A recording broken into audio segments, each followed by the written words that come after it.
Como lo habíamos anunciado, Gustavo Larrea, dirigente del movimiento político Democracia Sí, ya se encuentra con nosotros para hablar de coyuntura política y también de la consulta popular. Pero la primera pregunta que le tengo que hacer a Gustavo Larrea es, ¿decidió aparecer ya en el espectro político ecuatoriano? ¿Qué tan distante y qué tan cercano está el gobierno nacional? Para muchos es una gran incógnita, para muchos era aquella como que fuera una estrategia oculta del gobierno nacional, del presidente Lenín Moreno. Gustavo Larrea, buenos días, bienvenido. Muy buenos días. Bueno, yo he sufrido una serie de ataques desde meses atrás y me abstuve de hacer pronunciamientos públicos porque consideré que no era oportuno para mí, ni para el gobierno nacional, ni para el país. Básicamente por eso. ¿No es el cerebro oculto de la estrategia política del gobierno nacional? No, para nada. Yo apoyo al presidente de la República, considero que está haciendo bien las cosas. El movimiento Democracia Sí apoya la gestión del presidente de la República, pero el gobierno tiene sus propios equipos de acción política. Más allá de nuestro apoyo, hasta ahí la relación con el presidente y una amistad de muchos años. Esa amistad de muchos años nos llevó a hacer una aclaración, que usted no tiene la autorización para hablar a nombre del gobierno. Así es, porque había gente que decía ¿Cómo lo tomó? Yo como una realidad, yo no soy funcionario del gobierno, no soy autoridad, por lo tanto yo soy un ciudadano que apoya al presidente de la República y nada más. Y evita confusiones, porque hubieron parlamentarios que dijeron que yo estaba interviniendo en la Asamblea, y eso era una falsedad absoluta. Seguramente es por sus antecedentes en cuanto al manejo político de la Asamblea. Pero jamás yo he intervenido directamente con asambleístas ni he conversado en general, que no sea asambleístas amigos para hablar de política, que los tengo en todas las tiendas políticas. ¿Usted tiene que ver con las preguntas de la consulta?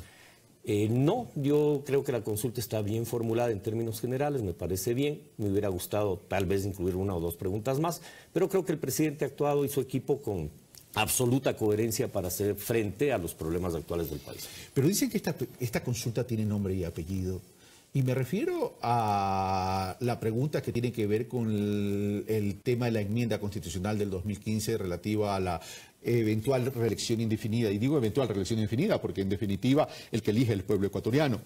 Sobre todo en la disposición general segunda cuando habla de que todo candidato de elección popular que ya haya sido reelecto a partir de la entrada en vigor de la Constitución de Montecristi ya no puede ser candidato.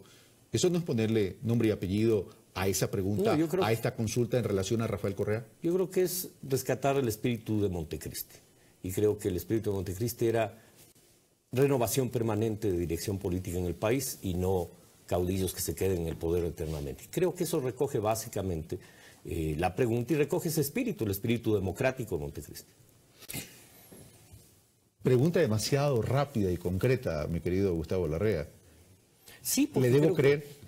Obviamente que es así. Yo jamás me he manifestado o he creído que la concentración de poder y el hiperpresidencialismo le hace bien a la democracia.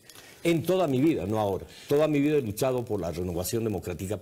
Creo que el piso mínimo de una democracia es la difusión de funciones del Estado, la renovación permanente de autoridades y no el caudillismo. Ni la monarquía, ni la dictadura. Democracia sí. Nunca, o sea, ya usted mandó una cuña de su movimiento. Desde luego, pero así es. Pues, democracia sí expresa, en definitiva, una visión política diría, de pleno compromiso con la universalidad del voto, con el secreto del voto, con la transparencia de los procesos electorales, con la división de funciones del Estado, con las libertades y el pleno respeto a los derechos humanos, que es el mínimo piso liberal sobre el que se construye el futuro. El mínimo, digo. Pero en nuestro país retrocedió y hay que recuperar ese mínimo. Pero más allá de la permanencia, que también le hace daño, y para mí ha sido una postura pública, yo lo he dicho, que yo no estoy a favor de una reelección indefinida, estoy a favor de una relación por una sola vez, ya sea consecutiva o no. Yo te hago acuerdo de una cosa muy importante. Cuando se discutió el tema de la reelección indefinida, surgió Democracia Sí, ahí nació. Y nació precisamente con la reelección. Pero usted viene en política. No, me refiero al movimiento. Sí. Reelección indefinida, no usted Democracia fue parte Sí. del proyecto político, fue parte del gobierno anterior y fue una salida polémica, por cierto. Pero la permanencia es tan tiene tanto riesgo polémica como y la de ataque posibilidad, permanente, pero como posibilidad también de violación de derechos pero como ciudadanos. posibilidad también de crear espacios de cooptación. En la pregunta del Consejo de Participación Ciudadana que está propuesta en la pregunta de referéndum, que es la pregunta número 3, es prácticamente el mismo mecanismo que se utilizó para el Consejo de la Judicatura Transición para transformar la justicia y que se habló de la metida de mano. ¿Estamos hablando de otra metida de mano? Yo creo que estamos hablando de restituir la democracia en el país. Es evidente que una sola fuerza política controló todas las funciones del Estado y todos los organismos de control. Y es necesario que eso se exprese de manera democrática y no con concursos, muchos de ellos cuestionados. Pero cuando se da la posibilidad a un Consejo de Participación Ciudadana transitorio a revisar, evaluar y monitorear el desempeño y las funciones de las autoridades y organismos de control, cuando se dice los mecanismos de procedimiento de designación que el actual Consejo de Participación Ciudadana está estableciendo, se cancelan. Y a ese Consejo de Participación Ciudadana transitoria se le da la posibilidad de designar a los nuevos miembros de autoridades de control. ¿No es demasiado poder para un consejo transitorio de 7 miembros cuya terna viene del Ejecutivo? Tú mismo lo has dicho. Es ¿Cómo transitorio. entonces blindarlo? ¿Pero cómo blindarlo? Tú mismo lo has dicho, es transitorio. Devolverle al pueblo ecuatoriano con el derecho al voto la constitución de un organismo tan importante como ese. Pero eso va a ser en el 2019. ¿Pero qué pasa entre la consulta popular y el 2019? ¿Quién va a designar a las autoridades de control? ¿El transitorio o esperamos al permanente? Por ternas el presidente envía a la Asamblea y la Asamblea lo designa transitoriamente. Y lo clave es que eso es transitorio. Sí, permanente es que sean funcionarios de elección popular. Pero mi pregunta va orientada a la designación de las nuevas autoridades de control. ¿Quién las va a designar? ¿Quién va a ejercer ese concurso de mérito de oposición para designar el Consejo Transitorio o se va a esperar al 2019 una vez que se instale el Consejo Permanente? Esa será una decisión de ese Consejo y yo ahí, mi opinión es que debe ser electo popularmente y ese Consejo debe ser el que elija después de un concurso público, transparente, monitoreado por todos los sectores del país a las nuevas autoridades de control. ¿Cuál consejo? ¿El transitorio? El permanente. El permanente. Clarísimo. Usted va directamente al permanente, yo creo que no al transitorio. Yo creo que el transitorio es transitorio. Yo creo que lo importante es un consejo permanente que le devuelva al país la democracia y la confianza en sus instituciones. Ahora, se ha debatido mucho sobre los mecanismos de control, de transparencia, pero no hay mecanismo perfecto. Gustavo Larrea, usted fue cuestionado por el tema de los congresistas o asambleístas de manteles. Es decir, caemos al juego político. ¿Cómo blindar la democracia con la institucionalidad? La Asamblea Nacional actual y el Congreso Nacional de hace 11 años. El Congreso Nacional decidió convocar a la consulta popular. Fue el Congreso Nacional el que decidió. Y después el Tribunal Supremo Electoral convocó a elecciones, para referirme al tema que usted señala. Y ese tribunal no tenía, en ese momento el gobierno, ni un solo miembro en ese tribunal. Eran 7 miembros de 7 partidos políticos diferentes.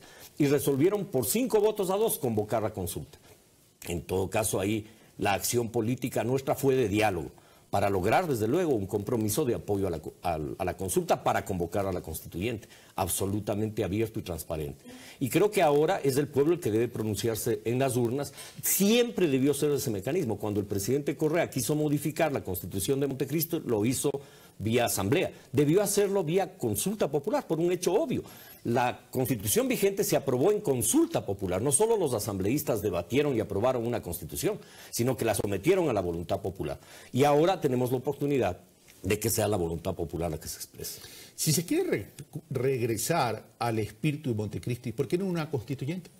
Creo que regresar al espíritu de Montecristi no es una constituyente, porque la constituyente ya se dio y ya expresó democráticamente un acuerdo que está plasmado en la Constitución. ¿Cuál va a ser su relación con el gobierno nacional después de la consulta?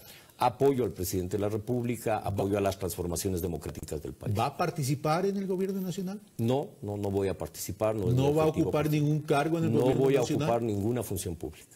¿No va a ocupar ninguna función pública en el gobierno nacional? En el gobierno nacional. Dicen que Democracia sí va a ser el nuevo partido del presidente Lenín Moreno, considerando que eventualmente se puede producir una ruptura. Es más, ustedes han utilizado la imagen del presidente Moreno. El presidente de la República es presidente de Alianza País y por lo tanto pertenece a esa organización política y no a Democracia Sí. Democracia Sí no ha usado la imagen del presidente. Esos los ataques de Alianza País. Pero Democracia Sí, en ninguno de los eventos que hemos tenido en ya 18 provincias, las convenciones provinciales. ¿Y en las recolecciones de firmas? Tampoco usamos para nada la imagen del presidente. Está absolutamente prohibido en nuestra organización usar la imagen. Nosotros apoyamos al presidente, pero no usamos su imagen para nada. Las elecciones del 2019. ¿Cuál va a ser el manejo entonces de Gustavo Larrea? Yo creo que en las elecciones del candidato? 19, no, tampoco. En las elecciones del 19 nosotros creemos que hay que hacer una amplia alianza de fuerzas progresistas del país y presentar candidatos comunes a las alcaldías y prefecturas. Trataron de hacerlo para las elecciones pasadas de febrero y de abril y no les fue nada bien. Bueno, nosotros no estábamos constituidos como partido aún. Pero apoyaron abiertamente. Sí, apoyamos en la primera vuelta al A Paco general Moncayo. Paco Moncayo y en la segunda a Lenín Moreno. ¿Gustavo Larrea va a tener permanencia en la política desde la estrategia entonces? Yo voy a tener permanencia en la política desde la convicción de defensa de la democracia, los derechos humanos, la lucha contra la pobreza, la lucha contra la corrupción. La lucha contra la corrupción, eso significa fortalecimiento institucional. ¿Le satisfacen las preguntas planteadas para ese fortalecimiento constitucional? ¿Basta tan solo con la pregunta en relación a que las personas naturales o jurídicas no puedan participar o la inhibición, la invalidación de la participación en la vida política del país? ¿Dónde está ese fortalecimiento institucional? Yo creo que ese es un aspecto jurídico constitucional y creo que hay otros aspectos de orden legal que requieren un trabajo coordinado de todas las fuerzas políticas, una ley contra la corrupción, la ética pública en la formación, en educación en nuestro país. Creo que eso es fundamental y creo que debe haber un consenso nacional y un gran acuerdo nacional para la lucha contra la corrupción. Pero cuando se habla de ley, otra ley más, el tema es qué tiene que tener la ley y cómo articular la ley con un sistema Por de ejemplo, control. la transparencia absoluta en la contratación pública, contratación en línea abierta siempre por concursos públicos y no a dedo. Y creo que eso, entre muchas otras medidas, son fundamentales para recuperar la ética pública. El tema pasa por alto nivel de discrecionalidad. Y le pregunto esto porque en la pregunta del Consejo de Participación Ciudadana me da la impresión que todavía contiene ese alto contenido de discrecionalidad. Yo te ¿Cómo puedo eliminarlo? te puedo decir que hubiera sido mucho más alto y legítimo, además constitucionalmente, que el presidente designe sin necesidad de ir a la Asamblea a las autoridades y no lo hizo. Yo respeto la pregunta del presidente porque me parece democrático. ¿Cuáles son las dos preguntas que no están aquí que usted estaba considerando? Yo creo que había que cesar a las autoridades de control de una sola vez. ¿Y la otra? En general era el tema de la ley de comunicación, creo que debió volverse a hacer constitucionalmente que la comunicación sea un derecho y no un servicio público. Gustavo Larrea, muchas gracias por estar con nosotros. Gracias, un buen día. Bueno, y veo que ahora sonriente aparece de nuevo la vida pública y política. Bueno, siempre he estado en la vida política del país, nunca me he retirado desde muy temprana edad y seguiré estando. Bueno, veremos con el tiempo, Gustavo Larrea, cuál es la verdad de la dimensión de su participación en la política. Bueno, eso lo decide el pueblo, no yo. Ok. Muchas gracias. Hacemos una pausa y regresamos con Patricio Donoso.